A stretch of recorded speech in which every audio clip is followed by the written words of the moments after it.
เจ้าว่าปราดគ្នាចាំបាច់និយាយអីទៀតទៅចែកឯងកំពុងតែច្បាច់ទឹកខ្មុំនឹងឯងនេះពងពូតអីបងមិនសិតមិននេះគេថាទិញខ្ញុំមិន100000ខ្ញុំសង1ក៏នឹង2អត់សិតនិយាយលឺហើយខ្ញុំទៅនេះឲ្យដាក់ភ្នែកទៀតដាក់ភ្នែកបើសិនតែខ្វាក់ប្រចាំខ្ញុំមកលើក្រាស់ហ្នឹងក្រោយត្រាំធ្លាក់សាពំពុយយើងណាមីអូននៅជិតផ្សារពំពុយណាចាអញ្ចឹងទូលពៅទៅខាងផ្សារពំពុយនោះអញ្ចឹងមិនស្គាល់ទេបើថាមកជួចិត្តមាត់ស្ទឹងអាហ្នឹងស្គាល់ណានេះអូចិត្តមាត់ស្ទឹងចិត្តអត់ទេនិយាយថាបើនៅចិត្តមាត់ស្ទឹងស្គាល់ផ្ទះបងអាខ្មៅអញ្ចឹងណាបងអាខ្មៅនៅទូលពៅ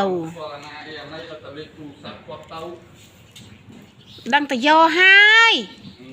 បំយកមិនរកបានលើកក្រោយមកគ្នាមិនទេប្រាប់អញ្ចឹងគ្នាមកខកជើងយើងមិនដែលនៅប្រទេសដិតដល់ហ្នឹងមានដល់ទេច្រកហ្នឹងមាន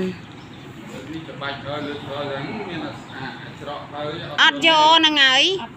បើអាចច្បាច់ហើយយើងអត់យកនឹងឯងយកតាំងផ្លិតទាំងអីមកឃើញចេះបានយើងចាំយើងយក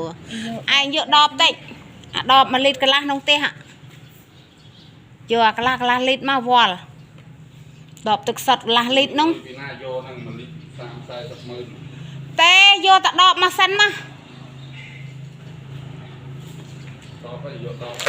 ឲ្យយកអាដបកន្លះលីត្រនោះហើយយកអាដបលីត្រកន្លះមកផង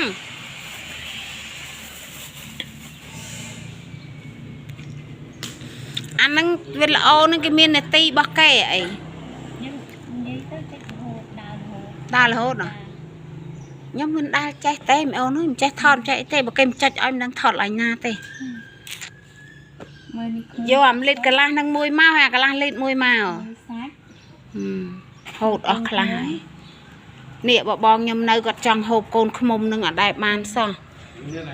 គាត់ដបអាល្អមិនយកទេអញអើយគាត់នៅវាអត់គាត់អត់ប្រាប់ខ្ញុំណាបើគាត់ប្រាប់ខ្ញុំថាគាត់ចង់ហូបកូនខ្មុំខ្ញុំចាំទិញមីអូនឯងបាត់ហើយព្រោះអីបងមុំប្រាប់ថាមីអូនឯងមកលក់រហូតតែគាត់អត់បានប្រាប់ខ្ញុំទៅដល់ពេលគាត់ទៅដល់នោះវិញបានគាត់ប្រាប់ថាគាត់ឃ្លានកូនខ្មុំនឿនពេលពេញយើងចុចអាណា